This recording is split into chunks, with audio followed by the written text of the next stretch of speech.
ओम शांति। 25 अक्टूबर 2025 बाबा के महावाक्य।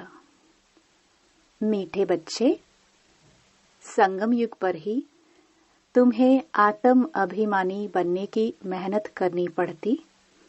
सतयुग अथवा कलयुग में यह मेहनत होती नहीं।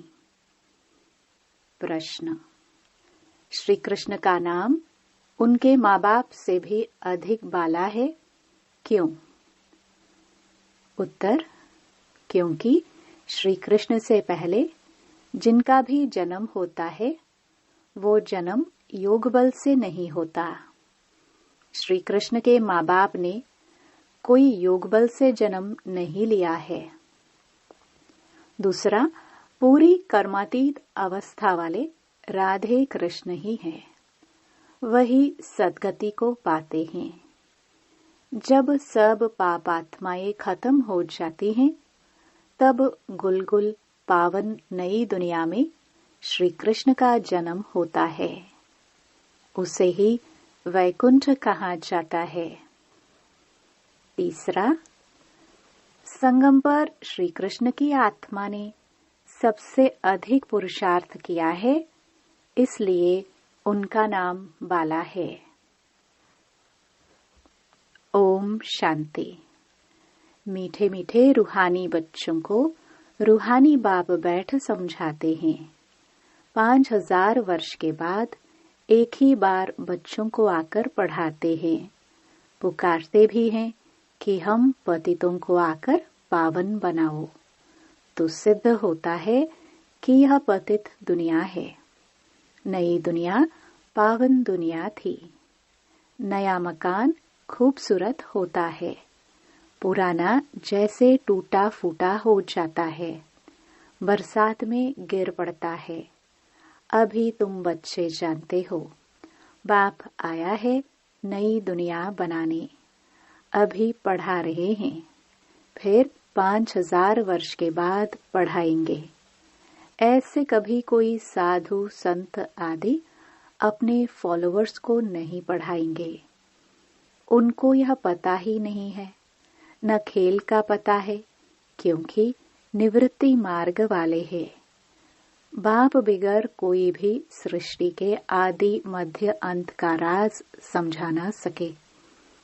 आत्म अभिमानी बनने में ही बच्चों को मेहनत होती है, क्योंकि आधा कल्प में तुम कभी आत्म अभिमानी बने नहीं हो। अब बाप कहते हैं अपने को आत्मा समझो। ऐसे नहीं कि आत्मा सो परमात्मा, नहीं, अपने को आत्मा समझ परमपिता परमात्मा शिव को याद करना है। याद की यात्रा मुख्य है, जिससे ही तुम पतित से पावन बनते हो। इसमें कोई स्थूल बात नहीं है, कोई नाक कान आदि नहीं बंद करना है। मूल बात है अपने को आत्मा समझ बाप को याद करना। तुम आधा कल्प से हिरे हुए हो देह अभिमान में रहने के। पहले अपने को आत्मा समझेंगे, तब बाप को याद कर सकेंगे। भक्ति मार्ग में भी बाबा बाबा कहते आते हैं। बच्चे जानते हैं सतयुग में एक ही लौकिक बाप है, वहाँ पारलौकिक बाप को याद नहीं करते हैं, क्योंकि सुख है। भक्ति मार्ग में फिर 2 बाप बन जाते हैं, लौकिक और पारलौकिक। दुख में सब पारलौकिक बाप को याद करते हैं। सतयुग में भक्ति होती नहीं, वहाँ तो है ही ज्ञान की प्रारब्ध। ऐसे नहीं कि ज्ञान रहता है, इस समय के ज्ञान की प्रारब्ध मिलती है। बाप तो एक ही बार आते हैं। आधा कल्प बेहद के बाप का सुख का वर्षा रहता है, फिर लौकिक बाप से अल्पकाल का वर्षा मिलता है। यह मनुष्य नहीं समझा सकते। यह है ही नई बात।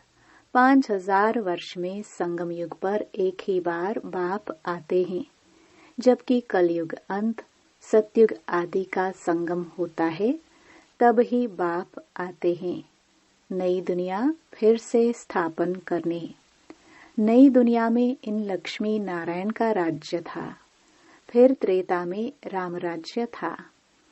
बाकी देवताओं आदि के जो इतने चित्र बनाए हैं वह सब है भक्ति मार्ग की सामग्री। बाप कहते हैं इन सब को भूल जाओ, अभी अपने घर को और नई दुनिया को याद करो। ज्ञान मार्ग है समझ का मार्ग, जिससे तुम 21 जन्म समझदार बन जाते हो। कोई दुख नहीं रहता। सत्युग में कभी कोई ऐसे नहीं कहेंगे कि हमको शांति चाहिए। कहा जाता है ना, मांगने से मरना भला।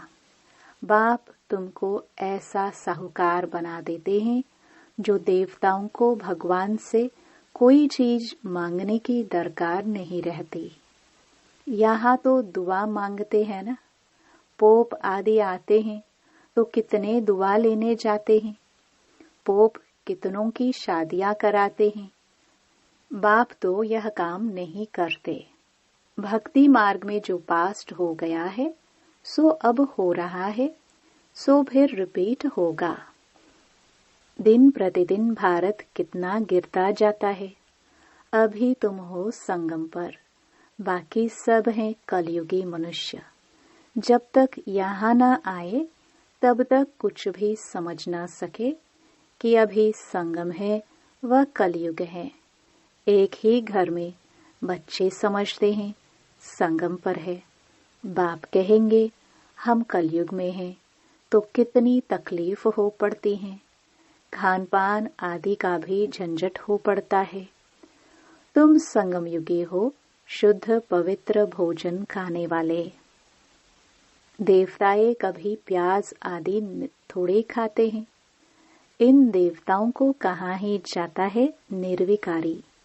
भक्ति मार्ग में सब तमो प्रधान बन गए हैं। अब बाप कहते हैं सतो प्रधान बनो। कोई भी ऐसा नहीं है जो समझे कि आत्मा पहले सतो प्रधान थी फिर तमो प्रधान बनी है, क्योंकि वह तो आत्मा को निर्लेप समझते हैं। आत्मा सो परमात्मा है, ऐसे ऐसे कह देते हैं। बाप कहते हैं ज्ञान सागर मैं ही हूँ। जो इस देवी देवता धर्म के होंगे वह सब आकर फिर से अपना वर्षा लेंगे। अभी सैपलिंग लग रही है। तुम समझ जाएंगे यह इतना ऊंच पद पाने लायक नहीं है। घर में जाकर शादियां आदि करते छी होते रहते हैं तो समझाया जाता है ऊंच पद पा नहीं सकते। यह राजाई स्थापन हो रही है। बाप कहते हैं मैं तुमको राजाओं का राजा बनाता हूँ, तो प्रजा जरूर बनानी पड़े, नहीं तो राज्य कैसे पाएंगे। यह गीता के अक्षर है ना, इनको कहाँ ही जाता है गीता का युग। तुम राजयोग सीख रहे हो, जानते हो आदि सनातन देवी देवता धर्म का फाउंडेशन लग रहा है। सूर्यवंशी चंद्रवंशी दोनों राजाई स्थापन हो रही है। ब्राह्मण कुल स्थापन हो चुका है। ब्राह्मण ही फिर सूर्यवंशी चंद्रवंशी बनते हैं। जो अच्छी रीति मेहनत करेंगे वह सूर्यवंशी बनेंगे। और धर्म वाले जो आते हैं वह आते ही हैं अपने धर्म की स्थापना करने। पीछे उस धर्म की आत्माएं आती रहती हैं। धर्म की वृद्धि होती जाती है। समझो कोई क्रिश्चियन है तो उन्हों का बीज रूप क्राइस्ट ठहरा। तुम्हारा बीज रूप कौन है? बाप, क्योंकि बाप ही आकर स्वर्ग की स्थापना करते हैं ब्रह्मा द्वारा। ब्रह्मा को ही प्रजापिता कहा जाता है, रचता नहीं कहेंगे। इन द्वारा बच्चे एडॉप्ट किए जाते हैं। ब्रह्मा को भी तो क्रिएट करते हैं ना।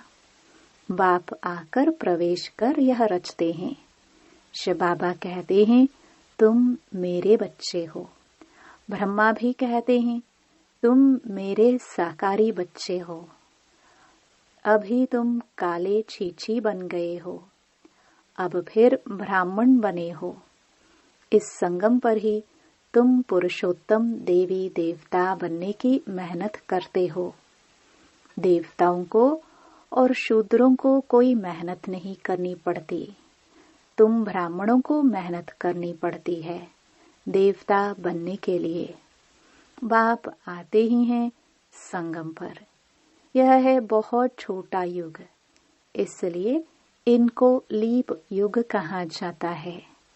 इनको कोई जानते नहीं। बाप को भी मेहनत लगती है। ऐसे नहीं कि झट से नई दुनिया बन जाती है। तुमको देवता बनने में टाइम लगता है। जो अच्छे कर्म करते हैं तो अच्छे कुल में जन्म लेते हैं। अभी तुम नंबरवार पुरुषार्थ अनुसार गुलगुल बन रहे हो। आत्मा ही बनती है। अभी तुम्हारी आत्मा अच्छे कर्म सीख रही है। आत्मा ही अच्छे व बुरे संस्कार ले जाती है।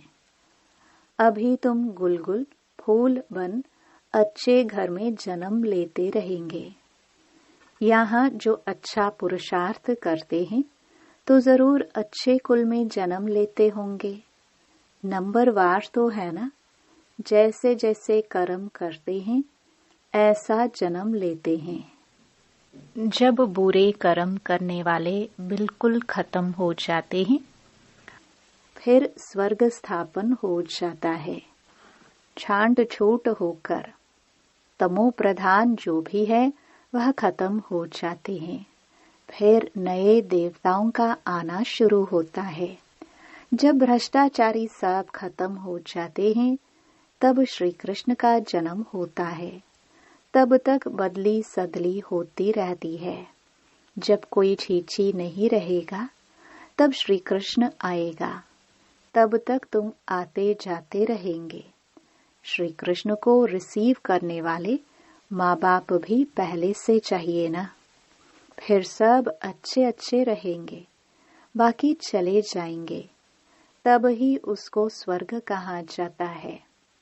तुम श्री कृष्ण को रिसीव करने वाले रहेंगे।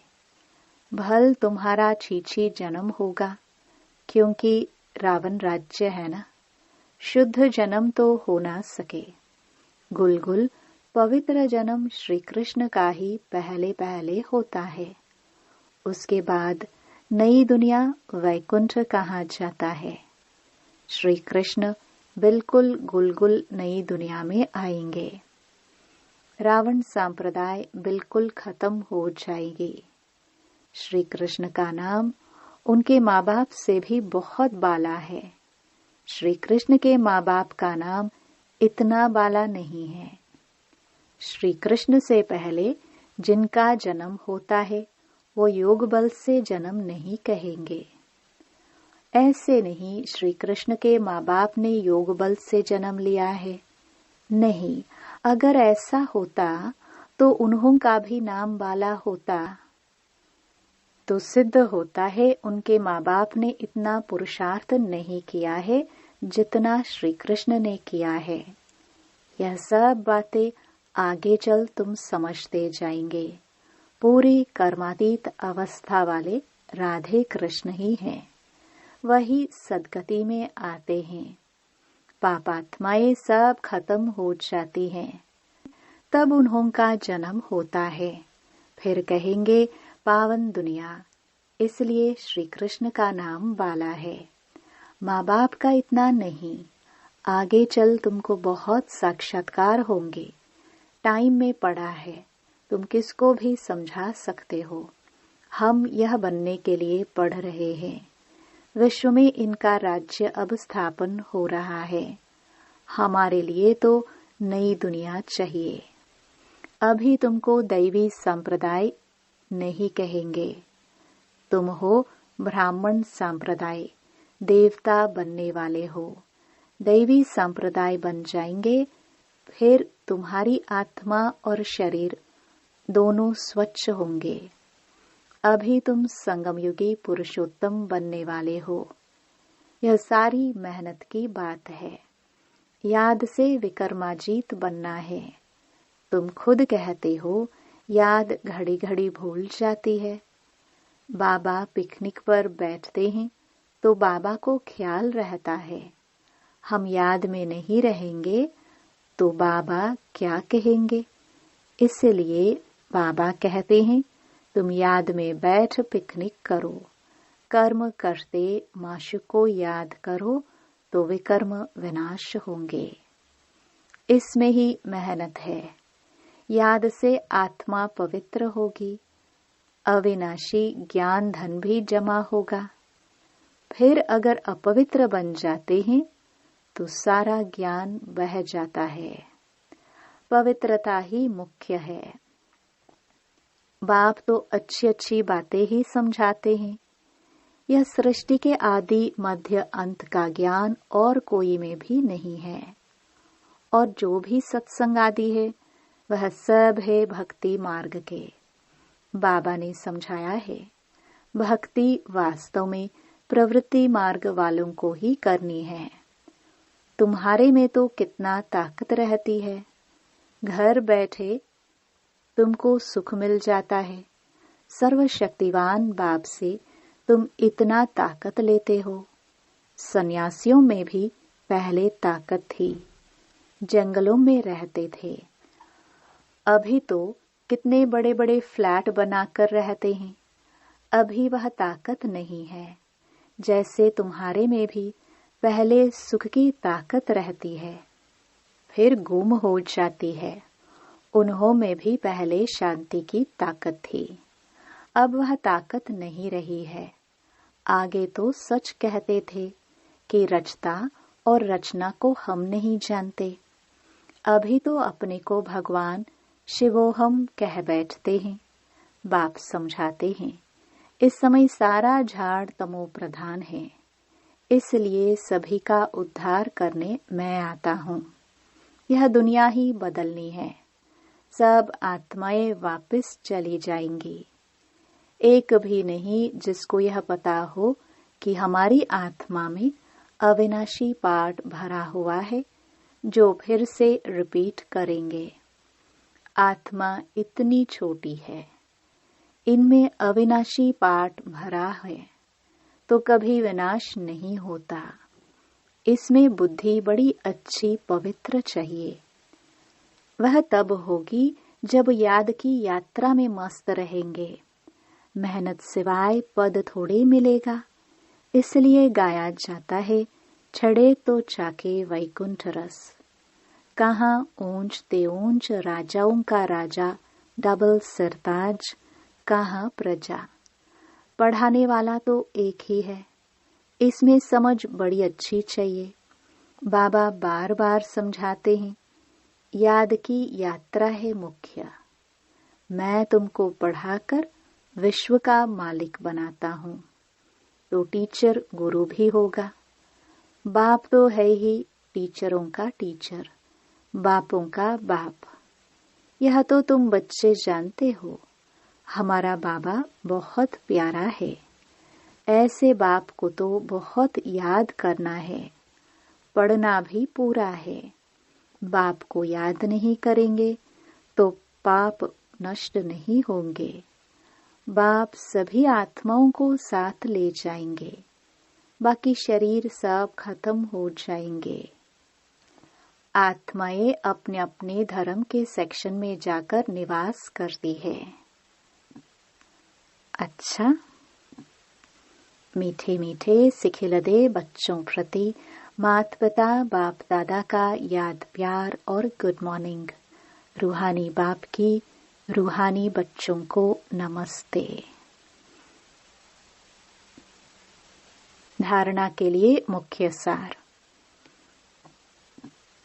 पहला, बुद्धि को पवित्र बनाने के लिए याद की यात्रा में मस्त रहना है। कर्म करते भी एक माशुक याद रहे तब विकर्माजीत बनेंगे।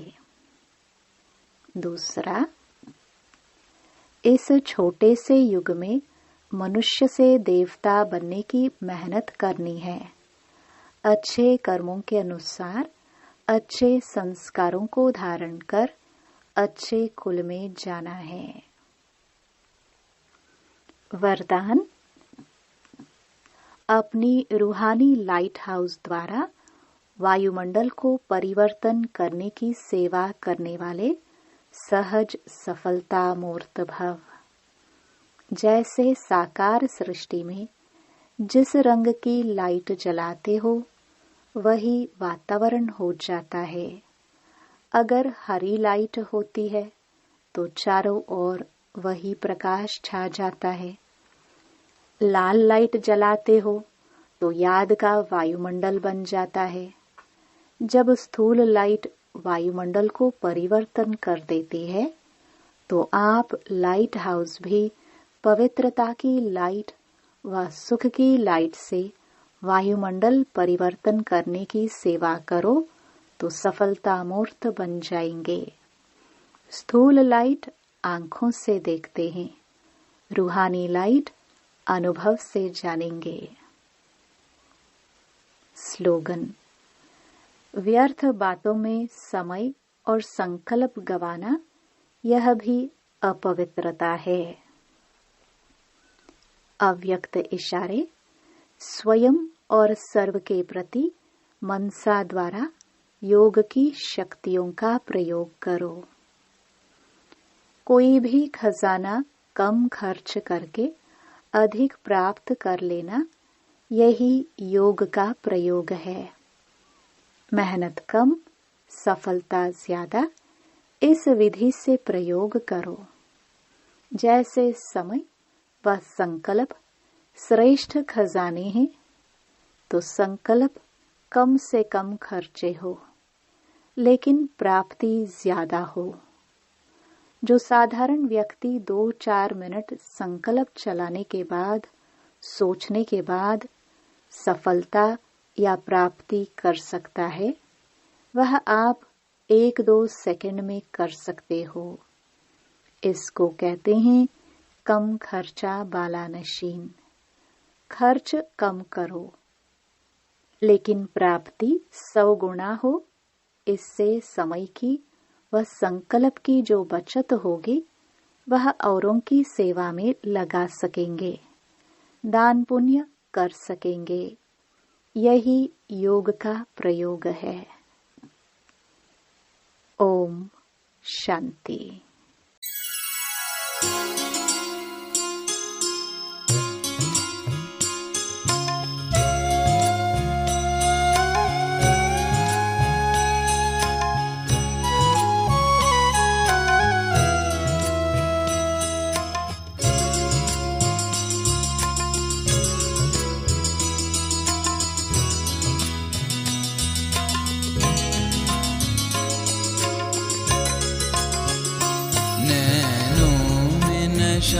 रूहानी है, वाणी में खोज अविराम। नैनों में नशा रूहानी है, वाणी में खोज अविराम। जगदम्बा दुर्गा सरस्वती, जगदम्बा दुर्गा सरस्वती, मम्मा के अनगिन नाम। नैनों में नशा रूहानी है, वाणी में खोज अविराम।